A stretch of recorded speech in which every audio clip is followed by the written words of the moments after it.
인류를 위한 구원의 제도인 성막제도에 대해서 지금 말씀드리고 있는데요. 창세기 3장 15절에 보면 여자의 후손은 내 머리를 상하게 할 것이요 너는 그의 발꿈치를 상하게 할 것이니라고 하시고, 여자의 후손은 사실은 예수님이 여자의 후손이거든요. 여자에게서 났잖아요. 그죠? 네. 우리 인류는 결혼제도, 남자와 여자가 결혼을 해서 이제 이 땅에 태어나는데, 예수님은 말씀이 육신이 되신 분이잖아요. 그죠? 마리아를 통해서 이 땅에 오셨잖아요. 근데 예수님으로 말미암아서 뭐가 이루어졌냐면, 진정된 교회가, 여자는 또 교회를 의미하잖아요. 그죠? 그래서 여자의 후손은, 예수님으로 말미암은 후손은 내 머리를 상하게 할 것이요. 그래, 예수님은 내 머리를 상하게 한다는 것은 사단이죠. 그죠? 자, 우리가 어저께 뭘 보셨나 하면은, 사단이 하와에게 뭘 했습니까? 선악과를 먹게 해가지고 영혼불멸설을 주장하게 되고, 선악과를 먹게 해가지고 죄가 들어오게 되었죠. 우리가 죄라는 개념은 늘 말씀드리지만은 십계명에 비춰보는 그것도 죄는데요. 원죄, 원래 영생하느냐, 인생이냐 영생이냐의 차이점이 바로 뭐냐면, 하나님의 빛 때문에 그렇거든요. 그쵸? 그래서 하나님의 빛을 등지는 것이 죄라는 겁니다. 죄는 불법인데, 하와가 사단에 의해서 선악과를 먹고 나니까 빛이 물러가, 이 선천근에 빛이 물러가고, 아담과 하와가 입었던 빛의 옷이 물러갔잖아요. 그게 죄라는 겁니다. 그래서 여기에 보면은 내 머리를 상하게 할 것이요, 이게 사단을 보고 하는 거죠. 너는 그의 발꿈치를 상하게 할 것이니라 하시고, 사단은 하나님의, 예수님을 따르는 백성들을 항상 발꿈치를 상하게 한다는 것은 괴롭힌다 이 말이죠. 그 구속의 대역사, 대쟁투, 여기에 보면은 6천년과 7천년의 인류의, 원래는 지구가 창조될 때는 영혼으로 가게 되어 있었고, 그 다음에 재창조할 때도 다시 영혼에 가는데, 죄를 선악과를 먹고 난 뒤에 뭐가 됐냐면 6천년이라는 인류 역사와 7천년이라는 지구 환경의 역사가 이렇게 딱 정해져 버렸다 그 말이거든요. 그리고 이 동안에는 뭘 하냐면 발꿈치를 계속 상하게 한다는 건, 하나님의 백성과 사단의 백성의 6천년의 대쟁투가 일어난다. 그것을 창세기 3장 15절, 이 말씀은 무슨 말씀인가 하면은, 아담에게, 예수님께서 에덴 동산에서 선악과를 먹고 난 이후에 아담에게 뭘 알려줬냐면, 인류 구원 제도를 아담에게 공개하신 것이 창세기 3장 15절이에요. 창세기 3장 15절은 우주 태초에 구속의 대경륜, 이 프로그램이 아버지 하나님과 아들 하나님께서 의논을 해서 보호자의 기초로 세워주셨는데, 그것을 죄를 짓기 전에는 너들이 죄를 안 짓는데도, 선악과 먹기 전에도 아담과 하와에게 너들이 앞으로 죄를 지으면은 내가 구속의 대경륜이 있는데 그것을 너희들에게 발표할 것이고 십자가에 못 박을 것이고, 이렇게 할 이유는 없다 이 말입니다. 그러나 선악과를 먹으면 정령 죽으리라는 말씀은 주셨죠. 그런데 선악과를 먹고 난 뒤에 이제 알려주는 거예요. 아담과 하와가 대실망 가운데 있을 때 사단의 괴계에 넘어가가지고 빛의 옷을 잃어 상실하고 난 뒤에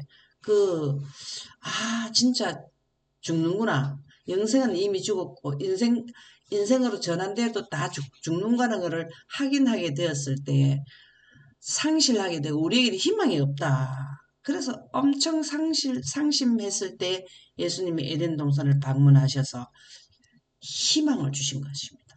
6천년 끝에 예수 그리스도의 십자가를 통해서 초림, 침례, 십자가를 통해서 구속의 대경륜이 6천년 기간에 다 이루어지고 나면 이것이 믿음으로 말미암는 의죠. 그죠? 6천년 끝에 재림할 때에 예언과 영광을 이해하게 되면 예언이라는 것은 이 6천년 자체가 예언이죠. 죄를 짓고 난 뒤부터는 무한대에서 유한대로 온 것이 이것이 바로 예언이에요. 우리가 죄를 짓고 난 뒤부터는 예언이 시작되었고 하늘나라 가면 예언이 필요 없습니다. 항상 삶만 이어지기 때문에 죄를 짓는 곳은 유한되고 죄가 없는 곳은 무한되기 때문에 예언이라는 게 있을 수 없어요. 그래서 선악과를 먹고 난 뒤부터는 예언이 시작되었기 때문에 과거에만 예언이 해당되는 것이 아니라 현재도 예언을 성취 중에 있고 미래에도 셋째 천사 기별을 전하고 나면은 예언이 끝나는 것입니다. 그렇게 해서 창세기 3장 15절은 이 구속에 대해 경륜을 선포한 것이고 그 다음에 인류에 대한 계획을 발표한 것이고 구원의 제도를 최초의 인류의 조상인 아담에게 공개해 주셨습니다. 그래서 창세기 3장 15절은 우리에게 엄청나게 희망이 있는 내용이 되겠습니다. 이것은 구속의 경륜의 6천년의 인류의 전쟁, 발꿈치를 상하게 하고 결국은 머리를 상하게 하면 사단은 죽게 되는 거죠.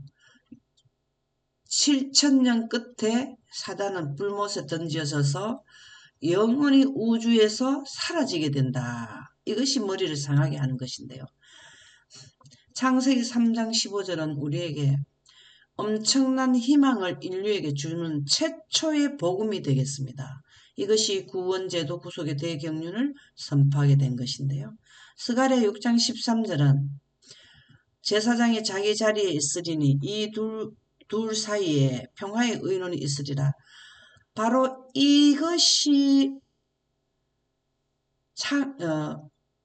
우주 태초 요한복음 1장에서 말씀이 육신이 되었다라는 것은 평화의 의논의 결과를 선포한 것이거든요. 요한복음 1장에 말씀이 육신이 되어 우리 가운데 거하시니 이 예수님을 말씀하시는데 아버지 하나님과 아들 하나님 두 분께서 평화의 의논, 구속의 경륜을 우주 태초에 하셨다라는 내용이 요한복음 1장에 나옵니다. 요한복음 1장에 나오는 말씀이 육신이 되신 분은 바로 아담과 하와가 죄를 짓게 되면 이 땅에 오셔서 십자가에 못 박히신다라는 것을 구속의 대경륜을 선포한 것이죠. 이것이 어디서 기원된다면 스가랴 6장 13절에서 창세기 3장 15절이 스가랴 6장 13절에 계획된 것을 선포하게 된 것입니다. 그래서 이 두 성경 구절은 우리 지구에 대한 복음입니다. 복음. 시대의 소망 22쪽에 보면 구속의 경륜은 이것이 바로 평화의 의논이고 구속의 경륜과 평화의 의논을 죄를 짓고 난 뒤부터는 가동되기 시작하게 되죠. 어저께도 루스벨에 의해서 구속의 대경륜이 오랜 시간 동안 아버지 하나님과 아들 하나님이 비밀에 붙여져 있었는데 피조물에게는 공개되지 않았는데 죄를 짓고 난 뒤에 공개하게 된 것이죠. 구속의 경륜은 아담이 타락한 후에 세워지는 사후고환이 아니었다. 이 말씀이 스가랴 6장 13절에 평화의 의논을 말하는 건데요. 이 평화의 의논이 아담과 하와가 타락한 후에 세워진 사후고환에 죄를 짓고 나니까 계획을 한 것이 아니라 요한복음 1장에 보면은 태초에 말씀이 계시니라. 이 말씀이 하나님과 함께 계셨으니 이 말씀이 육신이 되신 예수님과 아버지 하나님 두 분이 계셨다. 그분께서 우주 태초에 고안을 하셨다. 그 뜻이 되겠습니다. 그래서 이 경륜이라는 것은 6천년과 7천년에 대해 지구를 위한 예언이죠. 예언. 영세전부터 감치였다가 왜 감치였냐면 죄를 짓기 전에는 선포할 일이 없습니다. 가만 아무 일도 없는데 너들이 죄를 짓게 되면 이래할 이유이 없잖아요. 그죠? 우리가 아무 문제가 없는데 네가 언제 교통사고가 나면 이렇게 자꾸 말을 하면은 좋겠습니까? 아들을 보고 너가 어디를 가다가 교통사고가 나면 차 사고가 나면 조심해야 되고 이렇게 할 일이 없잖아요. 그냥 항상 조심해 다녀라 이렇게는 할 수 있는데 교통사고 차 사고가 나서 부상을 입게 되면 이러한 이 말을 하면 기분이 좋겠습니까? 그죠? 그래서 늘 이것은 감추어져 왔다가 알게 하신 그 비밀의 계시였다. 이 비밀은 구속의 대경륜이거든요. 이게 평화의 의론입니다.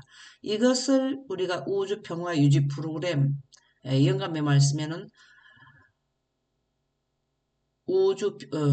영감의 말씀에는 프로그램이라고 나와요. 프로그램. 예, 그렇게 해서 우주 평화 유지 프로그램이라는 단어를 제가 이렇게 현대인들이 이해할 수 하기에 빨리 이해를 돕는 프로그램이라 그렇게 표현을 하고 있습니다. 계시였다. 알게 하신 그 비밀의 계시였다.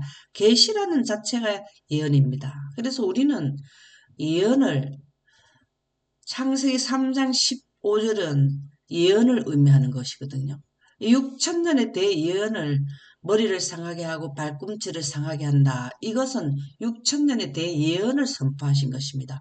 그래서 우리는 이때까지 온 예언은 다 맞는데 셋째 천사 기별의 예언은 하면 안 된다. 이거는 안 되는 거죠. 그래서 지금 현재 남은 예언 하나가 딱 뭐냐면은 셋째 천사 기별입니다.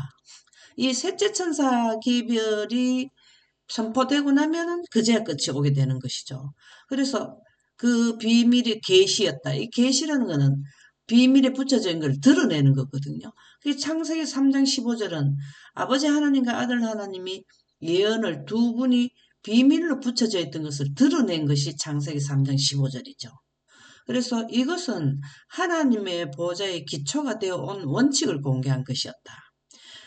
이 구속의 대경륜은 하나님의 보좌는 물이라 그랬죠. 근데 하나님은 빛인데 물에 하나님께서 보좌에 앉으시면 그 빛이 물에 입사되어 가지고 법으로 그 기초를 놓게 되거든요. 그래서 빛이 물과 만나면은 여러분들이 이제 비가 오고 난 뒤에 무지개를 보면 그걸 생각하시면 돼요. 빛하고 물이 만나게 되면은 뭐가 나오냐면은 무지개가 나오게 되는데 이것이 하나님의 보좌에는 법이 빛입니다. 그래서 영생과는 생명의 생기, 즉 창세기 1장 3절의 빛이 보좌의 법으로 안치되어 있고 그 다음에 뭐가 있냐면 구속에 대해 경륜이 보좌의 기초가 되어 있습니다. 그래서 하나님의 보좌의 정부의 그 법은 뭐냐면은 죄를 지은 지구를 다시 원상복귀하는 법이 들어가 있다. 그것이 인류 구원 제도인 것이죠. 그것이 바로 뭐냐면 6천년에 대해 예언이 되겠습니다. 그래서 이 예언은 필수 항목이에요. 누구에게 있어서? 인류에게 있어서. 하늘나라에 영원히 살고 있는 또 다른 지구형 행성의 하나님의 아들들에게는 그들에게 이 예언이라는 것이 적용할 일이 없습니다.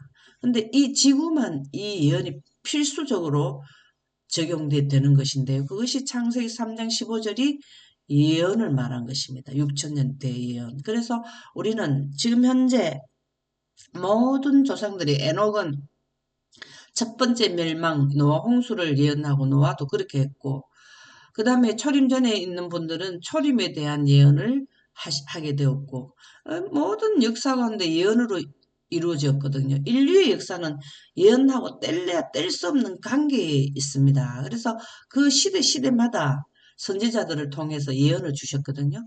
그럼 마지막 시대에는 셋째 천사들이 뭘 하냐면 예언을 선포하게 됩니다.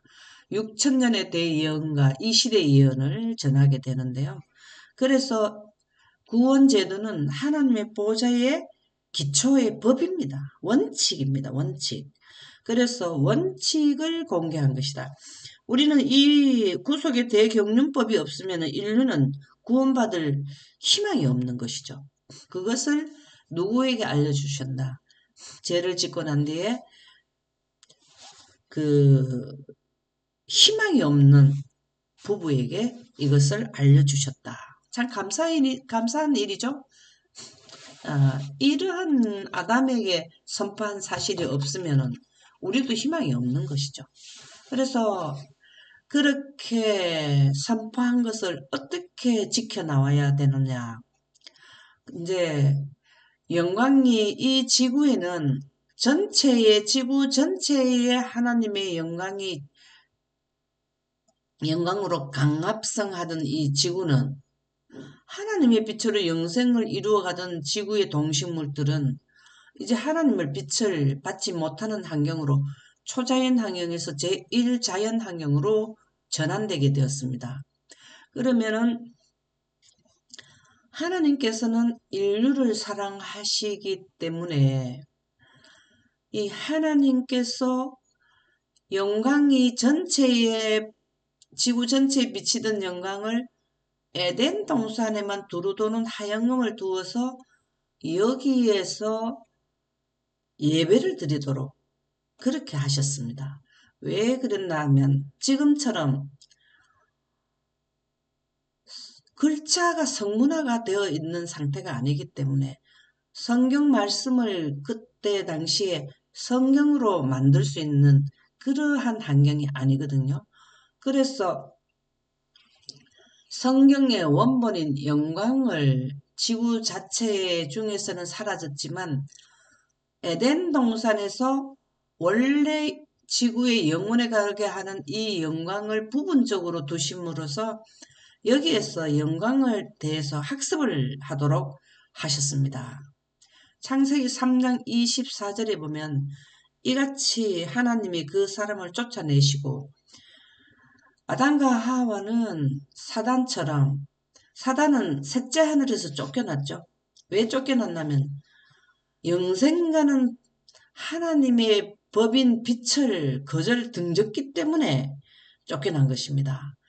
그와 마찬가지로 사단의 괴계에 넘어가가지고 영혼불멸설에 감염돼서 어떻게 되었냐면 하나님의 빛을 등지게 되었죠. 선악과를 먹었기 때문에. 그래서 하나님의 빛이 있는 지역에서 나와야 돼요. 그래야만 빛으로 옷을 입은 자만 환경이 빛이 있는 환경에 살 수 있기 때문에 나와줘야 되거든요. 그래서 나오게 되었어요. 하나님께서는 어쩔 수 없이 그들을 쫓아내셔야 됐습니다. 사단도 쫓아냈거든요. 그래서 우리도 하늘나라에 들어가려면 하나님의 빛을 등지면은 영원히 쫓겨나 버려요. 그 우주에서 사라져 버린다 그 말입니다.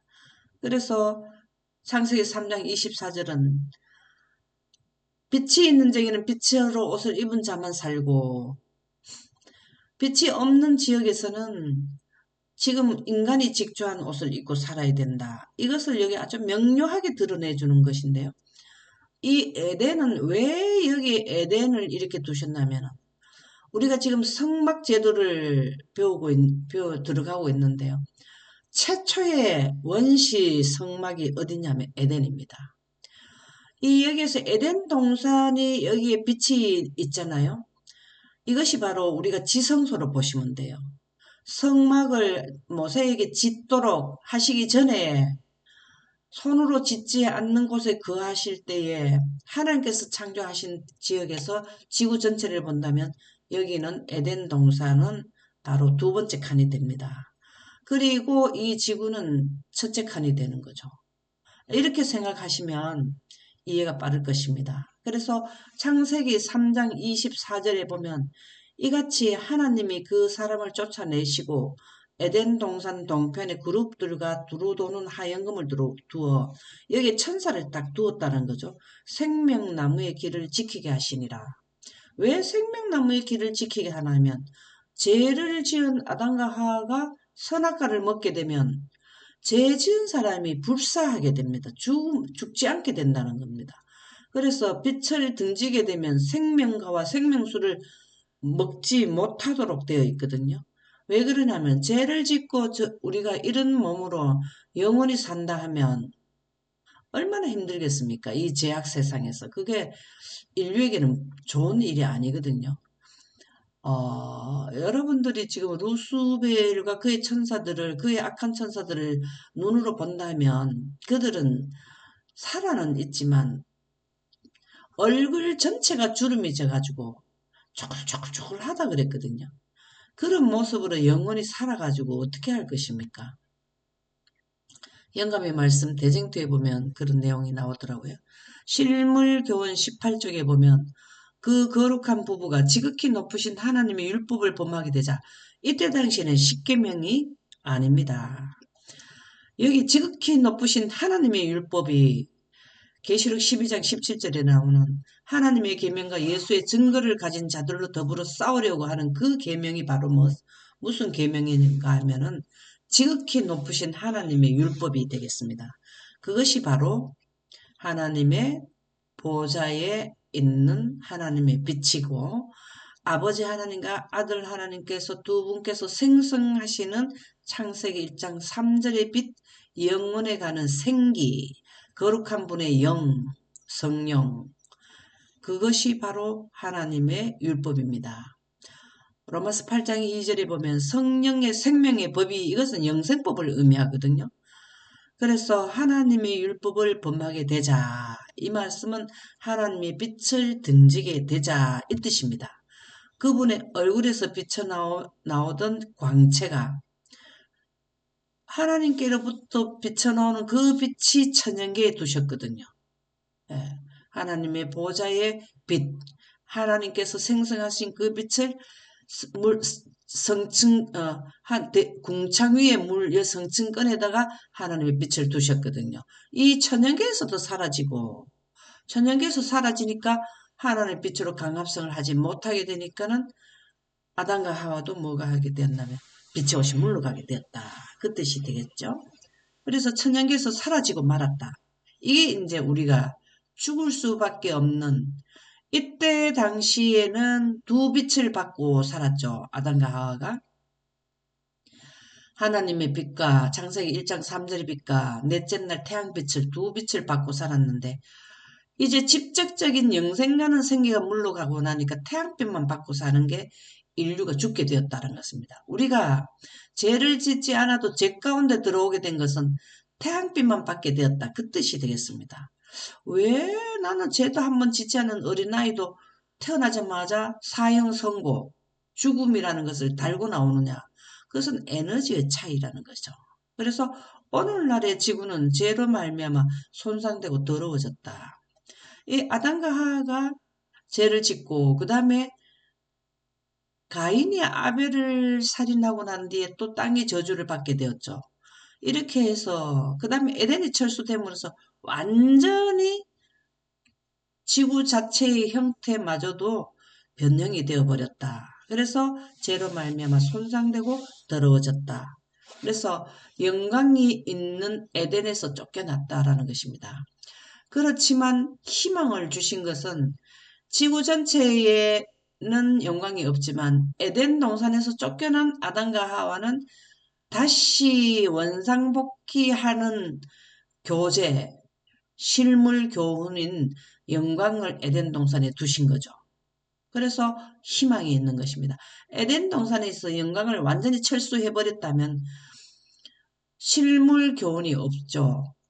아담과 하와의 후손인들이 셋이나 또 무두셀라나 이런 분들은 다 노아나 그 함셋, 야벳까지도 뭘 한다면 에덴 동산이 노아 홍수 나기 전까지는 에덴 동산에서 입구에서 예배를 드렸거든요. 그래서 실물 교훈, 영생가는 생명의 원칙, 요소, 하나님의 빛과 그 다음에 생명의 빛과 생명수가 바로 영광이잖아요. 이걸 딱 교재를 놓고 이것이 원시 보좌, 원시 성막이 되는 것입니다. 그래서 에덴을 두고 지금 뭘 하나, 에덴에 하나님의 영광을 두고 이제 영광에 있는 에덴에서 쫓겨난 그의 아담과 그의 후손들은 영광 교육을 받는 겁니다. 영광 교육. 학습이 뭘 하면은 영광에 대한 학습을 하고 있어요. 왜?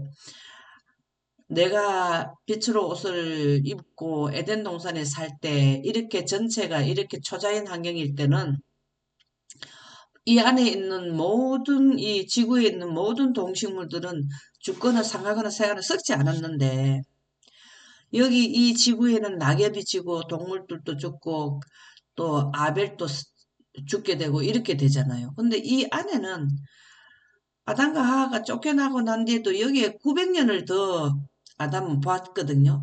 이때 당시에 교사가 누구냐면 아담이었어요.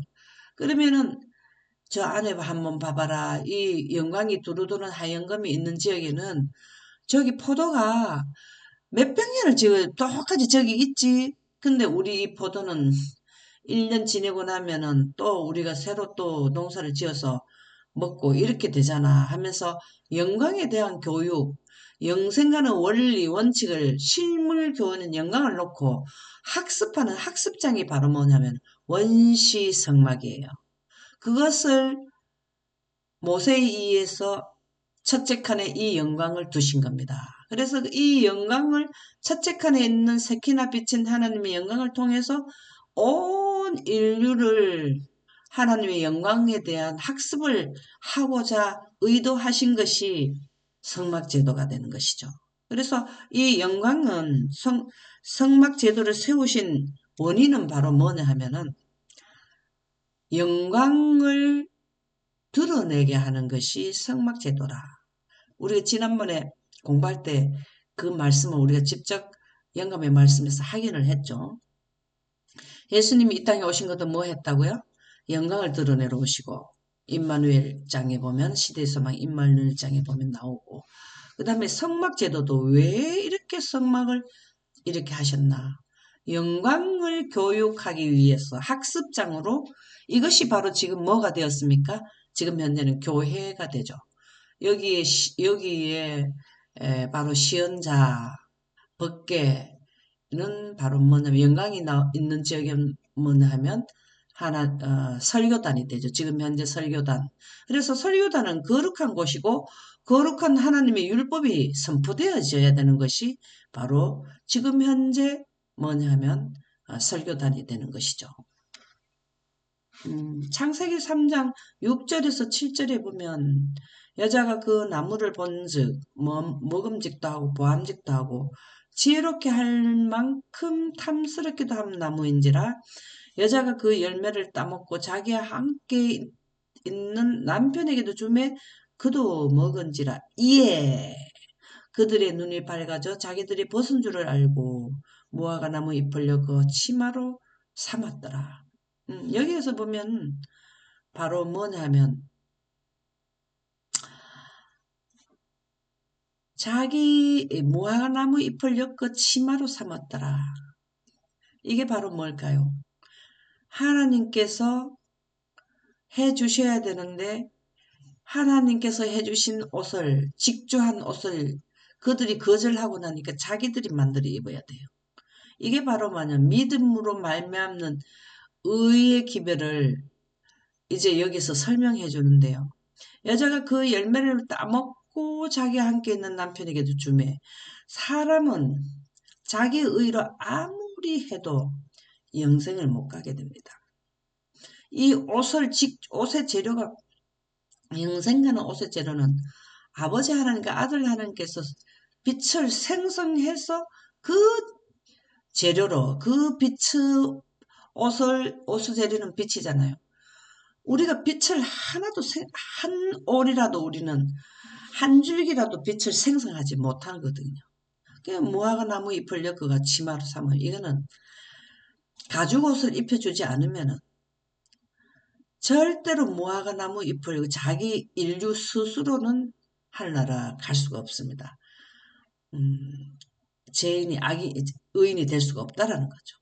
그래서 창세기 3장 21절에 그 모습을 보시고 뭘 하셨냐면 가죽옷을 입혀주셨어요. 이 가죽옷을 입혀주셨다는 의미는 단순한 의미가 아니죠. 그들이 빛으로 옷을 입었다가 빛의 옷이 사라지고 나니까 한기를 느꼈다 그랬죠.